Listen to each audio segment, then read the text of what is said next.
جو لوگوں کو دکھاوے کے لیے خرچ کرتا ہے اور اللہ اور روز آخر پر ایمان نہیں رکھتا، تو اس کے مال کی مثال اس چٹان کی سی ہے جس پر تھوڑی سی مٹی پڑی ہو اور اس پر زور کا مے برس کر اسے صاف کر ڈالے۔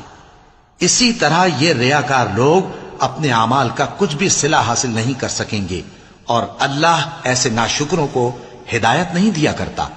اور جو لوگ اللہ کی خوشنودی حاصل کرنے کے لیے اور خلوص نیت سے اپنا مال خرچ کرتے ہیں، ان کی مثال ایک باغ کی سی ہے جو اونچی جگہ پر واقع ہو، جب اس پر زور کا مے پڑے تو دگنا پھل لائے، پھر اگر مے نہ بھی پڑے تو خیر پھوار ہی صحیح، اور اللہ تمہارے کاموں کو دیکھ رہا ہے۔ بھلا تم میں کوئی یہ چاہتا ہے کہ اس کا کھجوروں اور انگوروں کا باغ ہو جس میں نہریں بہ رہی ہوں اور اس میں اس کے لیے ہر قسم کے میوے موجود ہوں، اور اسے بڑھاپا آ پکڑے اور اس کے ننھے ننھے بچے بھی ہوں، تو ناگہاں اس باغ پر آگ کا بھرا ہوا بگولا چلے، پس وہ جل جائے۔ اس طرح اللہ تم سے اپنی آیتیں کھول کھول کر بیان فرماتا ہے تاکہ تم سوچو اور سمجھو۔ مومنو، جو پاکیزہ اور عمدہ مال تم کماتے ہو اور جو چیزیں ہم تمہارے لیے زمین سے نکالتے ہیں، ان میں سے اللہ کی راہ میں بھی خرچ کرو، اور بری اور ناپاک چیزیں دینے کا قصد نہ کرنا کہ اگر وہ چیزیں تمہیں دی جائیں تو بجز اس کے کہ لیتے وقت آنکھیں بند کر لو، ان کو کبھی نہ لو، اور جان رکھو کہ اللہ بے نیاز ہے، خوبیوں والا ہے۔ شیطان تمہیں تنگ دستی کا خوف دلاتا اور بے حیائی کے کام کرنے کو کہتا ہے، اور اللہ تم سے اپنی بخشش اور رحمت کا وعدہ کرتا ہے، اور اللہ کشائش والا ہے، سب کچھ جاننے والا ہے۔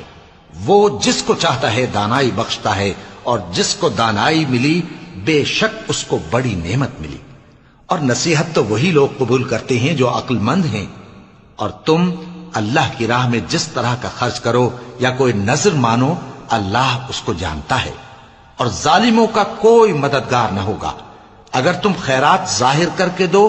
تو وہ بھی خوب ہے، اور اگر پوشیدہ دو اور دو بھی ضرورت مندوں کو تو یہ تمہارے لیے بہتر ہے، اور اس طرح کا دینا تمہارے گناہوں کو بھی دور کرے گا، اور اللہ کو تمہارے سب کاموں کی خبر ہے۔ اے نبی صلی اللہ علیہ وآلہ وسلم، تم ان لوگوں کی ہدایت کے ذمہ دار نہیں ہو، بلکہ اللہ ہی جس کو چاہتا ہے ہدایت بخشتا ہے۔ اور مومنو، تم جو مال خرچ کرو گے تو اس کا فائدہ تم ہی کو ہے، اور تم تو جو خرچ کرو گے اللہ کی خوشنودی کے لیے کرو گے، اور جو مال تم خرچ کرو گے وہ تمہیں پورا پورا دے دیا جائے گا اور تمہارا کچھ نقصان نہیں کیا جائے گا۔ اور ہاں، تم جو خرچ کرو گے تو ان حاجت مندوں کے لیے جو اللہ کی راہ میں رکے بیٹھے ہیں اور ملک میں کسی طرف جانے کی طاقت نہیں رکھتے اور مانگنے سے آر رکھتے ہیں، یہاں تک کہ نہ مانگنے کی وجہ سے ناواقف شخص ان کو تونگر خیال کرتا ہے،